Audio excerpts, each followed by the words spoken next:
Now, personally, I've used this method. It helps me get into the best shape of my life. I still use this, and when I look back, this really helps me understand what I needed to do to help me with my nutrition and balance it with my lifestyle and my exercise. Now, as of recently, I'm not gonna lie, I've slipped off from this. And now I've gained quite a bit of weight, probably from eating too many burgers. And so now I'm going to explain the science of weight loss. And from there, I'm going to share with you 3 tips that help you lose weight healthily. Now, I know this sounds odd, but this video actually links into one of my other videos, and that's the science of how to gain weight. I know that's counterintuitive, but the maths and the science of it is shared in that. So if you want a better understanding, please click on that video. Now, there's also another old video that I've done, which I want to revamp one day, but it's the Nutrition Series 101, and you can click on it over here. Now, as always, I always get people who ask me one or two questions. How do I build muscle? Or how do I lose weight? This is the one I want you to focus on when it comes to weight loss, or should I say fat loss. The reason why I say fat loss is because you don't want to worry about the number on the scale all the time. Progress can happen from how your clothes fit to how much fitter you're actually getting. Now, I'll make another video about fitness, but today it's about weight loss, fat loss, and also how to eat to help you get there. Enough about that. Like I said, if you don't understand this, please make sure you watch those videos, but we're going to get into it today with a small recap. So all you really need to know from this point on is the formula calories in versus calories out. Calories in is everything that we eat or drink. And of course, the calorie is the money when it comes to energy. Calories out, that's everything that we burn. Now, there are 3 ways that you can burn calories. One is the metabolism, which we have no control over, not directly. And the other 2 ways of burning calories are from exercise, which we can control, and a third one is work, which to a certain extent we can also control. So if exercise and work is something that we can control, don't worry about metabolism, because we always want to make sure we can control the controllable. So now you're all caught up, but I still highly recommend you watch those other videos. Unlike building muscle and putting on weight, we don't want to be in a caloric surplus. This is when calories in is more than calories out. What we actually want to be in is a caloric deficit. And a caloric deficit is calories out being greater than calories in.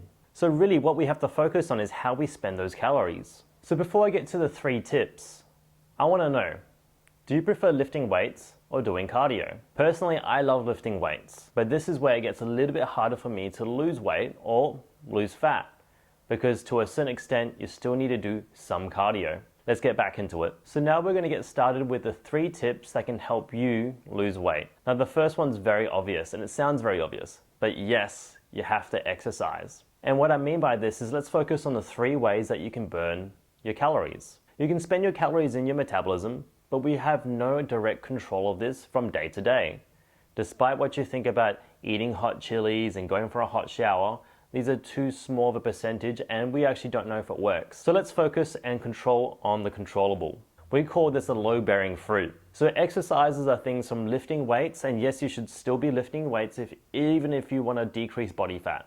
And then from there, we want to look at maybe the work factor. Now for me, I like doing the low-bearing fruit. And I found for myself that I actually don't walk that much. So I might be in the office from 6 a.m. all the way up to 7 p.m. and I've only taken 3,000 steps. Now stick around and I'm going to show you how I do my fat loss or my weight loss journey and how you can implement this as well. Tip number 2, and this is to eat. I know it sounds silly and the opposite of what you need to do, but yes, you must eat. The reason why you must eat is because you need to make sure that you're not pushing the threshold beyond what the healthy scope is. And to be polite, any fool can eat no food and lose weight, but that's not the goal. We need to be in a healthy measure. So this is the 1 tip I'm going to leave you with. If you're going to lose weight, make sure you lose weight with the most amount of calories. I know it's going to take longer, but when you walk away from this, you'll realize that you actually have a greater understanding of your nutrition.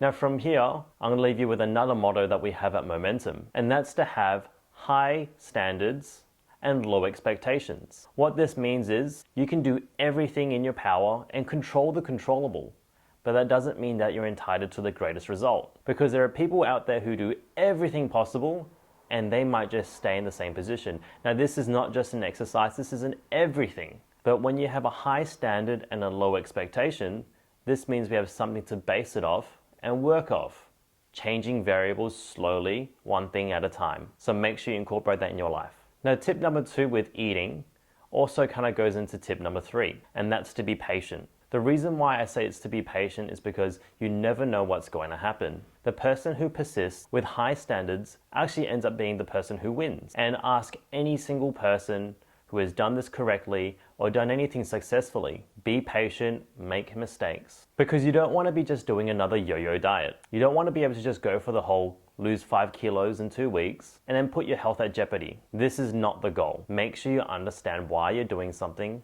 and what you're doing. So as promised, I'm going to show you actually what I do to help decrease my body fat, and sometimes it helps me increase my weight as well. So check it out. Alright, so like I promised, this is something that I wanted to do for myself to track my weight loss or my fat loss progress. And if you have never seen anything like this before, well, you're in for a treat. So this is a spreadsheet that I've made, and you can see that I've got all my goals here and my starting weight. So I started at 90.5 and my goal is to eventually get to 83. Now, I've actually allocated myself some calories and also fat, carbs, and protein.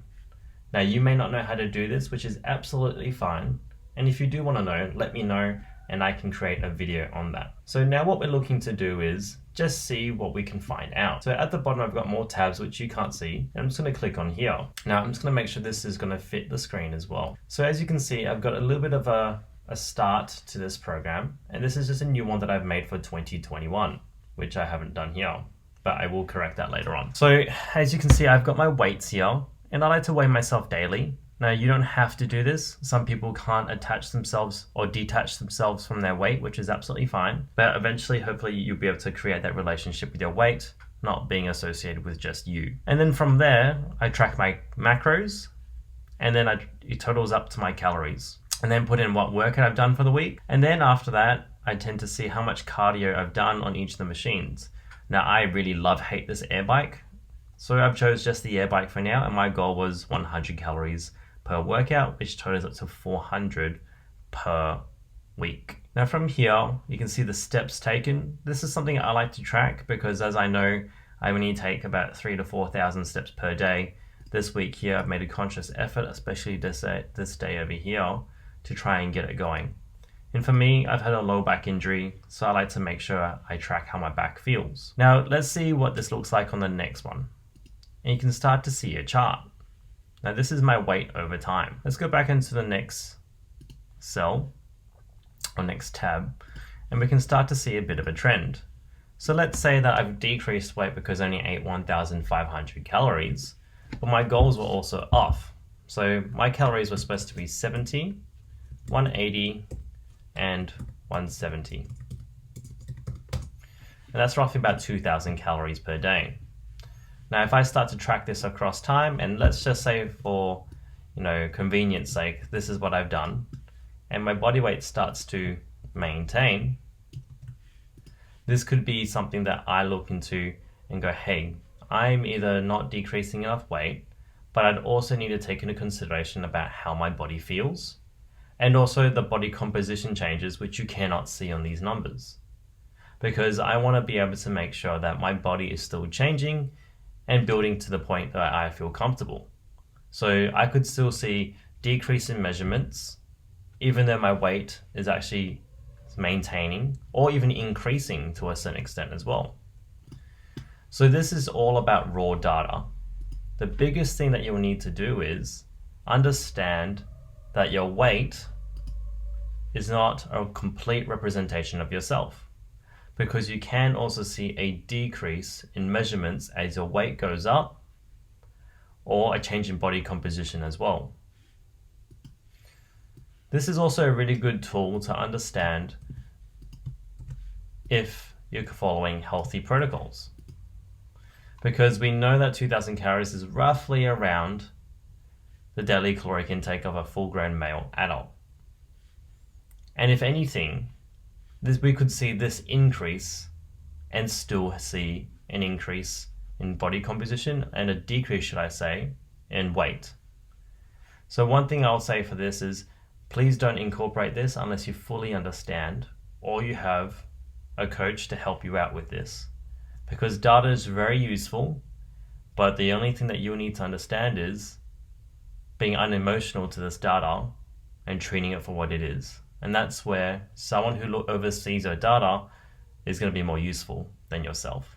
So now you know what to do when it comes to losing weight or losing body fat. It's about controlling the controllable and being a scientist to your own science project. Now, this can be hard to do for yourself because you will be very emotionally attached. So at times it's best to get someone who has a background and a health background to help look after you. It's no different to how the best athletes in the world still have coaches and trainers, and it's no different to how successful businesses also have business coaches. Because at the end of the day, being able to have someone to look after you is more important than you always trying to push yourself or hold back on yourself. You need someone to be able to mediate your progress. If you want to understand more about what we do at Momentum, we actually run the Momentum Method. And if you want to know more about this Momentum Method, check the link inside the description box and you can read up all about it. As always, if you really enjoyed this video, click the thumbs up button.